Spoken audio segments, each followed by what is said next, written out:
Yes, lads, welcome back to another custom tactics video on the channel. Today we are taking a look at the 4-1-2-1-2 second variation. Let's get into it. Does your team look like this? Do you struggle to complete those game-changing SBCs and play with the best players in FIFA 23? If you said yes to any of this, then you need to get over to AYYLP and secure yourself some cheap and reliable FUT coins and use code AYYLP at checkout for an extra 3% off. Jeez. Yes, lads, so today it is going to be a content video. We are going to have our Fut Champ rewards, the 91 plus EFIGS, as well as our bonus Fut Champs objectives from doing the Serie A team and the Liga Portuguesa. What a nightmare that was. So we're going to have the 85 times 5 from the Portuguese team and the 85 times 10. So we should hopefully see some shapeshifters in that. But let's get into the tactics. 4-1-2-1-2, balanced, and we don't change that unless we're losing. It helps keep the shape of your team and your stamina, so there's no need to change that. If you are losing though, press after possession loss is very nice. I definitely recommend you give that a go, and it's very tight on the middle, so if they are someone that plays down the middle and you put a press on, they will struggle. A little bit more exposed in the outside areas. The width, we play 40. We've been playing anywhere between 35 and 40 for the most part recently on all tactics. 40 for this one. The formation is tight defensively anyway, so you don't need to go lower than 40. Depth, I play 60. I've lowered my depth quite a bit recently just because of the first time over the top through ball spam I get to experience at in the Elite Division or high elo Fut Champs. The first time chip through ball spam is ridiculous, so I like to keep it a bit lower. A build-up play, balanced and direct passing, just helps push your opponent's backline into their box, you know. That's where you want them, where you can drive those passes in and get some easy goals. Width, we leave on 50. Players in the box, we're back up to the trusty 6, not 7 on this one. Corners, 1. Free kicks, 1. We are just limiting how often we get hit on the counter-attacks because no one enjoys being hit on the counter-attacks at all. Instructions. Strikers are on 2 different settings. I would have more of a creator, so Neymar, who's tradable. We'll check that out. Red Neymar is tradable. Stay central, get in behind on Mbappe. He's my out-and-out striker and my main man. And then Neymar is stay central, get in behind, same as Mbappe, but then come back on defense because he's going to form a part of our midfield. I did try having Liao come back, but it does leave a little gap in that middle area between attack and defense. So I like to keep that bridge there. So Neymar comes back and fills in the gap next to Hernandez and Barella. Liao, the centre cam, is just on get into the box for crosses. Nothing else. We don't change anything. So depending on what striker you have come back, Neymar for me will affect how you set up your midfield. So if your left striker is on come back, Barella, if I can get to him, Barella will be on stay back while attacking and cover center, and Busquets will always be on stay back while attacking and cover center. You want an out-and-out CDM there. He will always be there like that. And then the other side, you got Renato Sanchez, who's on balanced everything, but then cover wing. So he sets up in that 4-4-2 when you're defending. If you have your right striker come back, then you'd need to have Renato cover center rather than cover wing, and then Barella would be cover wing. Obviously, the way this sets up, you're going to have Renato going forward, and he's got his right foot available for those Travellas cross-body shots, so it's configured perfectly. So I recommend you having like box-to-box midfielders in these 2 centre mid positions that can do a bit of everything. Obviously, Barella's very good defensively, and then you have someone that is an out-and-out CDM in the CDM position, like a Busquets, who is actually insane. So yeah, that's how you get to set up in the 4-4-2, super solid.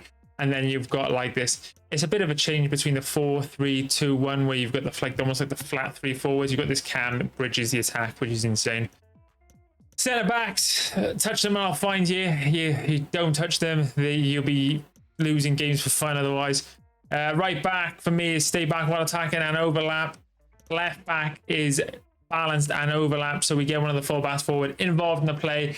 It is important to get one of your fullbacks forward in this formation because, as you can see, it is quite narrow. So you can become one-dimensional if you don't have a fullback going forward, and they get to the byline so much for you, and they'll create you so many more chances than you would concede them not being there, if you get me. So definitely makes sense. It doesn't make a difference whether you have the left back or the right back go forward. Just use your own preference, whichever one's better at attacking. Goalkeeper comes from crosses and sweeper keeper, and that is it.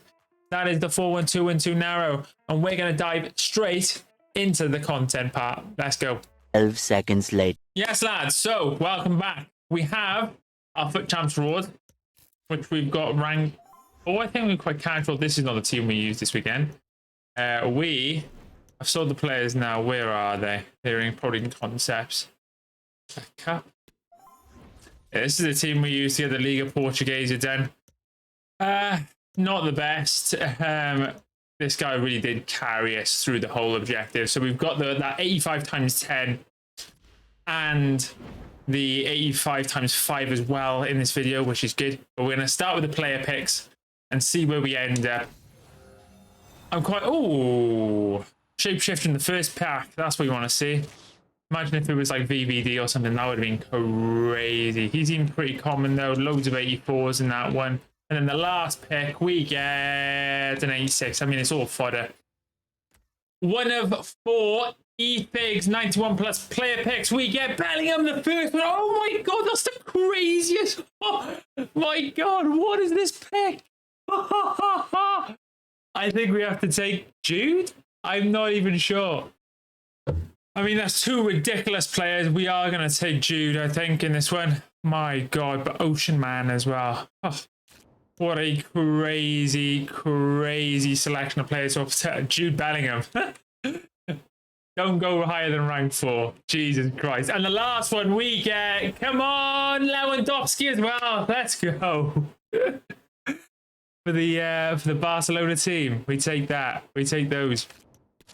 Lovely jubbly. Look at that. Jude Bellingham. That is crazy. That is crazy. And Ocean Man as well. We could have gone with Ocean Man and then like something else. So it was worth grinding. Well, I'd say worth grinding that. We haven't opened those packs yet. What team are we using right now? This is the main team. So Barella's going to bite the dust, probably. Bellingham's going to come in. We're going to rejig the team. Neymar is tradable, believe it or not. He cost me 5.8 million. When EA did that glitch on Friday when people could list reds, I was searching for Pedri. But someone listed this guy for market value and I just had to get it. We're going to clear my Alaba out of the way and I'll be back with the 85 times 10. Jeez. 2 very boring minutes later. Here we are, lads. Cup is done. So we got an 85-5, which will open first, and then we got the 85-10. Do leave in the comments if you did complete this cup. The Liga Portuguesa team was honestly, indifferent. It was so hard, especially when I didn't want to spend all my coins on like super inflated Portuguese cards because you'd lose so much it defeats the point of it. We struggled through, and we've got the Bellingham, so you know it's not really an L. We survived. Hopefully we get some shapeshifters. They do appear behind these walkouts though, so gold walkout is not a bad thing. They could be behind it. Not this time. We'll open the 85-10. Even if we don't get a shapeshifter, it's great fodder for the icon pack. 85-10. From the bonus Fut Champs objective, we get a walkout. That doesn't necessarily mean it's an L, as we spoke about before. Harry Kane. Do we get anything else within the pack? Oh, Van Persie. Let's go. That's not the good version, though, is it? Is that the good version? No. Still, though, it's not the skills version, but still a sick card. Our pack for today, boys. My God. Does he sell for much? Wait, a 500k card. He looks really interesting. We'll definitely give him a go. Jeez.